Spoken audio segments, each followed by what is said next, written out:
Hi, I'm Heather McLean, editor at SVG Europe, and I'm here today with Limelight's Steve Miller-Jones, Vice President of Edge Strategy and Solution Architecture. Hi, Steve. Hi, Heather. How are you? I'm very well, thank you. Good. Right. So, first question for you. We're talking around OTT streaming and how it's evolving during this pandemic. So, first question is, what impact has the pandemic had on OTT in sports broadcasting in terms of its evolution and influence? I think it's been really interesting. The obvious thing to say right up front is, of course, we've lost the live events. So I think in terms of evolution, the alternatives that the clubs, the sports themselves have to offer, the libraries that they're bringing out, enabling people to see, and that sort of engagement, continuing the engagement with the audience has been really, really important. Obviously, if we're starved of content, the challenge is to make sure that when the content comes back, the people are still really engaged with what's going on. So the social media platforms have taken over, the short form content has come to life, the curation of old libraries. So the challenge really then is keeping that quality consistent for your brand across that content as well. It might be stuff you shot 5 years ago that you're trying to bring back to life. Has it got enough language commentary in it for you? Have you got the details, the highlights, the screen? So, a lot of the production stuff is really interesting, and people rising to the challenge of producing alternative content that gives the sports fans what they're looking for and keeps the fans engaged with the brands. Cool. Okay. And how will OTT fit into live sports broadcasting as things start to come back? I mean, today, and over the weekend, we're running lots of stories about Bundesliga, which are on their way back.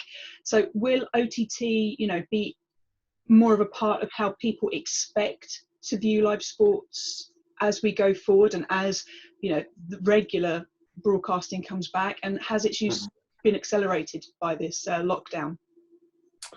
I think what we've seen, if we look back at our State of Online Video report from last year, one of the highlights in there was the range of devices that people are willing to use and how much the sort of handheld smartphone or your tablet and the smart TVs were really outpacing the computers. So people don't sit at their desks looking at a laptop watching OTT. People are really in the lean back environment with the screen on the wall, or using it in a really ultra personal environment with the handheld. I think there's a strong likelihood, although I don't have any additional evidence for this, that's continued. And so as sort of Bundesliga comes back, in the UK, BT Sport are carrying that, for example. I think it'll be interesting to look at the subscriber use of different devices when we're all captive in the house at the same time, and there's perhaps competition for who watches what on what screen.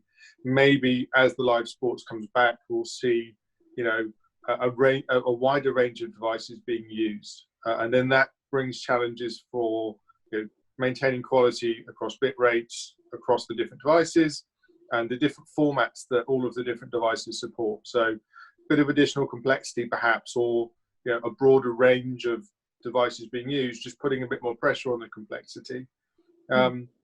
And I think in addition to that, if there's a sort of change in the device usage, maybe it introduces opportunities for more personalization, but a real focus on quality and latency still. Latency between two different formats, two different devices. Can it be consistent? Have we got the same bit rates for quality?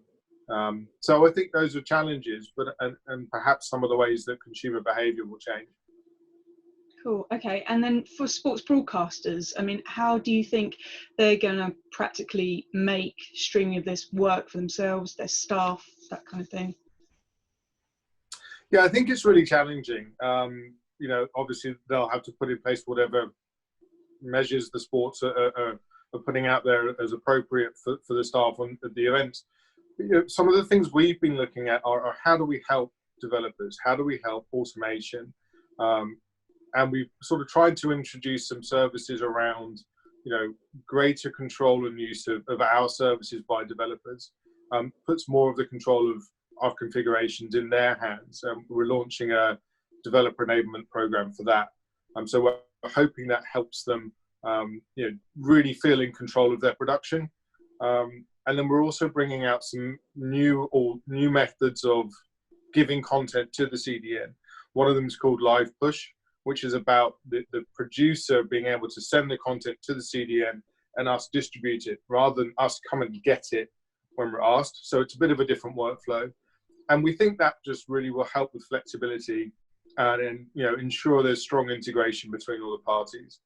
And then we're also looking at a new product later in the year called Edge Functions, which is about enabling the broadcaster, the publisher, to run small pieces of application logic, say authentication, for example, or insert different pieces into the manifests for the videos that will really help them bring that personalization to life.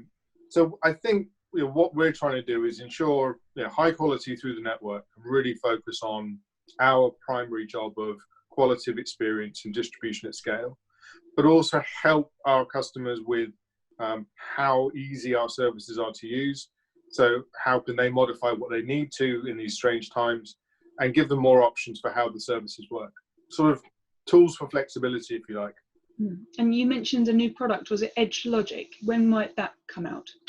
Yeah, Limelight Edge Functions. We're in a active customer beta at the moment, and we're looking, I think, sort of in Q2 this year, towards the summertime for a product launch there. Great. Okay, and then last question for you. What impact will filming in empty stadiums have on viewers, and how can broadcasters kind of try and make that the best experience possible for everybody? It's going to be interesting, isn't it? I suppose from a content perspective, it's going to be about things like interactivity. So you're watching the screen. Is there more picture-in-picture?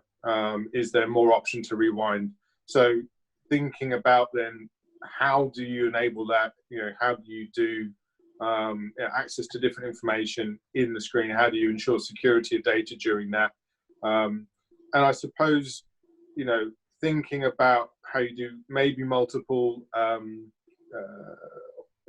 commentary feeds. There might be different commentators from different locations. We saw that really successfully done in the EPL work at the end of last year, where there was the stadium sound was one of the commentary options you could have. So maybe there'll be multiple commentary options. So again, it's going to be then about how do you make sure the formats work properly and synchronization, and looking for simplified workflows to make that all happen. Great. Okay, perfect. Thank you very much for your time, Steve. Not at all. Thank you, Heather.